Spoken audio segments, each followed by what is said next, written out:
Baik, bismillahirrahmanirrahim. Assalamualaikum warahmatullahi wabarakatuh. Selamat pagi dan salam sejahtera bagi kita semua.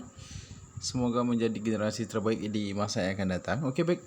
Kita sudah pada minggu yang lalu, kita sudah menjelaskan di bab yang terakhir yang sudah sampai materinya kepada karakteristik kesatuan berdasarkan wawasan Nusantara ya. Kita sudah masuk di 4 poin yang sudah kita bahas di minggu sebelumnya. Ya, kita akan masuk kepada tema yang baru, tapi masih di bab yang sama. Ini perwujudan konsep kesatuan bangsa dalam aspek sosial. Ini juga harus kita pahami. Kita bahas dulu perwujudan Kepulauan Nusantara sebagai satu kesatuan politik ya. Yang pertama, bahwa keutuhan wilayah nasional dengan segala isi dan kekayaannya merupakan suatu kesatuan wilayah, wadah, ruang hidup, dan kesatuan mitra seluruh bangsa serta menjadikan modal dalam milik bersama bangsa ya. Oke, di sini bahwa kita tadi adalah bagaimana perwujudan Kepulauan Nusantara sebagai satu kesatuan politik. Jadi kita bagaimana membahas tentang bahwa keutuhan wilayah nasional dengan segala isi dan kekayaannya. Jadi kekayaan yang ada di negara kita ya, tentunya baik dari isinya dan kekayaannya, dari sumber daya alam yang melimpah ya, ataupun sumber-sumber lain yang yang menjadi suatu tidak dapat di negara lain tapi kita dapat di negara kita. Contohnya dari kekayaan selain sumber daya alam, misalnya kekayaan budaya, adat dan lain, dan ciri khas yang berbeda ya setiap daerah. Tentunya dalam negara kesatuan Republik Indonesia ini merupakan kesatuan wilayah. Karena kita berbicara tentang wawasan Nusantara. Jadi kita bagaimana kesatuan wilayah itu, wadah dan ruang hidup dan kesatuan mitra seluruh bangsa serta menjadi modal dalam milik bersama bangsa. Ini menjadi suatu modal ataupun menjadi suatu acuan untuk kita bagaimana hidup bersama bangsa dalam satu bangsa ini, dalam satu kesatuan nasional wilayah yang kita terdiri dari pulau yang berbeda, yang berpisah-pisah tapi tetap dalam satu wilayah, wilayah negara kesatuan Republik Indonesia, di mana sini kita ini sebagai satuan, sebagai bangsa Indonesia yang mencakup dari seluruh budaya yang berbeda, dari kesatuan yang mau bergabung dan mau bersatu dari perbedaan yang ada, dan kita mau hidup bersama menjadi dalam sebuah negara yang intinya di dalam bangsa kita itu sendiri, ya ini bangsa Indonesia tentunya. Di sini bagaimana itu tercipta dalam satu kesatuan politik juga. Tanpa adanya kesatuan politik juga mungkin wawasan Nusantara kita juga tidak akan mungkin berjalan sampai sekarang ini kalau kita tidak melihat dari segi ini ya. Jadi kita harus juga pahami dari segi kesatuan politik juga. Kemudian adalah bangsa Indonesia yang terdiri dari berbagai suku dan berbicara dalam berbagai bahasa daerah, memeluk dan meyakini berbagai agama dan percayaan Tuhan Yang Maha Esa, harus merupakan satu kesatuan bangsa yang bulat dan arti yang seluas-luasnya. Ini seperti yang disampaikan tadi. Maka dalam hal ini kita akan kaya akan suku budaya dan lain berbeda. Mana Indonesia itu sendiri terdiri dari banyaknya wilayah di Indonesia yang berbeda berbeda bahasa, budaya, karakteristik, dan bagaimana cara pandang hidupnya. Ini juga berbeda. Dan sumber daya alamnya melimpah yang dimana setiap daerah itu mempunyai kelebihannya. Mungkin di sini ada tambang, di lain ada minyak, seperti itu ya. Disinilah kita bagaimana kesatuan wilayah itu, kesatuan bangsa itu kita terapkan memeluk kepercayaan. Maka dengan perwujudan suatu aspek perwujudan Kepulauan Nusantara sebagai satu kesatuan politik, maka kita di sini perlu bagaimana belajar bahwa banyaknya perbedaan-perbedaan itu sendiri yang itu mendukung kita mau bersatu dan hidup bersama dalam satu kesatuan dalam negara Republik Indonesia. Di sini bagaimana kita juga memahami konsep itu ya. Kemudian kita bahwa secara psikologis, manusia harus merasa satu. Ini juga kita seperti yang pernah disampaikan sebelumnya, tidak ada merasa cuman kita saja, tapi bagaimana hidup mau satu.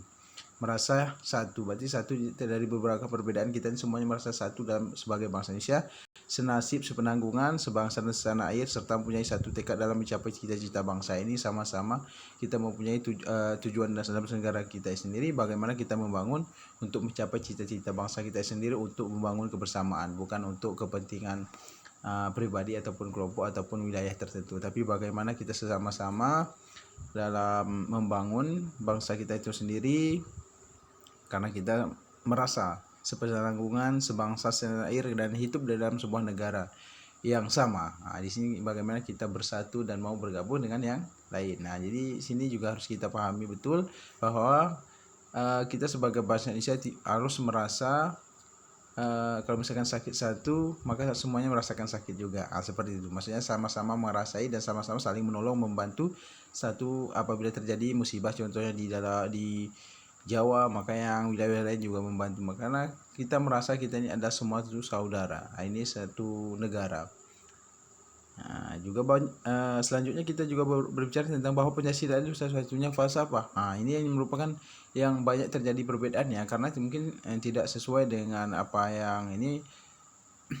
Seperti ada beberapa kelompok yang merasa falsafah Pancasila ini tidak cocok lagi bagi bangsa Indonesia. Ini biasanya ini terjadi oleh orang kelompok-kelompok yang ingin membuat negaranya sendiri atau membuat kericuhan ya, atau ingin memisahkan diri beberapa daerah yang ini ataupun kelompok-kelompok tertentu yang bersenjata yang merasa mereka itu Pancasila itu tidak baik. Tapi di sini kita bagaimana Pancasila itu menjadikan satu falsafah saja. Bukan ada ini walaupun kita berbeda keyakinan tapi tetap menjadi junjung tinggi keyakinan yang diakui oleh negara kita.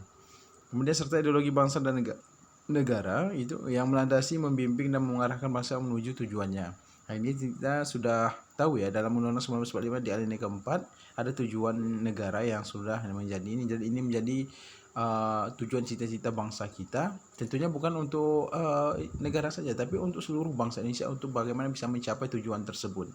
Kemudian kehidupan politik di seluruh wilayah Nusantara merupakan satu satuan politik yang diselenggarakan berdasarkan Pancasila dan Undang-Undang 1945 dalam negara kesatuan Republik Indonesia ya. Ini kita sudah bahas sebelumnya. Jadi keseluruhan politik di seluruh Nusantara, maksudnya di keseluruhan di politik nasional dari seluruh wilayah yang ada di Indonesia itu berdasarkan kepada Pancasila dan Undang-Undang 1945. Tidak boleh membuat falsafah baru ataupun konstitusi baru yang di luar ini, karena konstitusi ini sudah sesuai dengan ketentuan ataupun nilai-nilainya sudah menjadi jati diri bangsa Indonesia sesuai dengan bangsa kita itu sendiri. Jangan ditambah-tambah lagi dengan ideologi baru yang bisa merusak atau memecah belah yang tidak sesuai dengan kepribadian bangsa Indonesia. Oke, kemudian bahwa seluruh kepulauan Nusantara merupakan kesatuan hukum dalam arti hanya ada satu hukum yang mengabdi kepada kepentingan nasional. Jadi di sini bagaimana kita belajar bahwa seluruh kepulauan Nusantara merupakan kesatuan hukum. Kepulauan Nusantara kesatuan hukum dalam arti bahwa hanya ada satu hukum yang mengabdi kepada kepentingan nasional. Jadi kita ada hukum ini. Jadi tentunya mengabdi kepada kepentingan nasional, bahwa ada satu hukum yang mengabdi kepada kepentingan nasional, tentu Undang-Undang 1945 yang menjadi patokan kita sebagai landasan yang menjadi konstitusi bagi bangsa kita sendiri untuk bagaimana hukum itu bisa berlaku sesuai dengan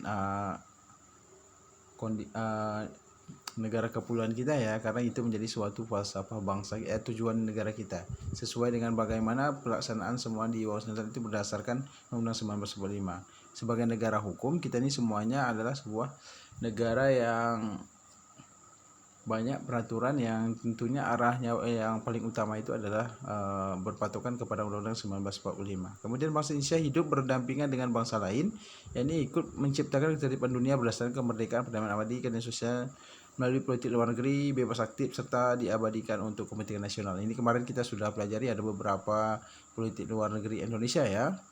Tentunya adalah kita bagaimana untuk selain bekerja sama dengan lain adalah tentunya untuk membangun ekonomi juga, pertahanan dan keamanan negara kita itu sendiri. Jadi dengan adanya kita sebagai sebuah negara juga harus berdampingan dengan negara lain untuk bagaimana sama-sama membangun negara masing-masing. Tujuannya tidak lain adalah untuk membangun negaranya masing-masing. Di sini juga kita Indonesia sebagai sebuah negara juga harus bagaimana mempunyai kerjasama dengan negara lain. Tentunya kita hidup berdampingan dengan negara-negara yang bisa membangun sesama negara, tentunya adalah untuk melengkapi sesuatu kekurangan yang tujuannya untuk mencapai tujuan negara dan cita-cita bangsa kita itu sendiri untuk memenuhi kebutuhan dalam sebuah negara dan menciptakan perdamaian antar negara. Oke, mungkin sampai di sini materi kita pada minggu ini. Bapak akhiri, Assalamualaikum warahmatullahi wabarakatuh.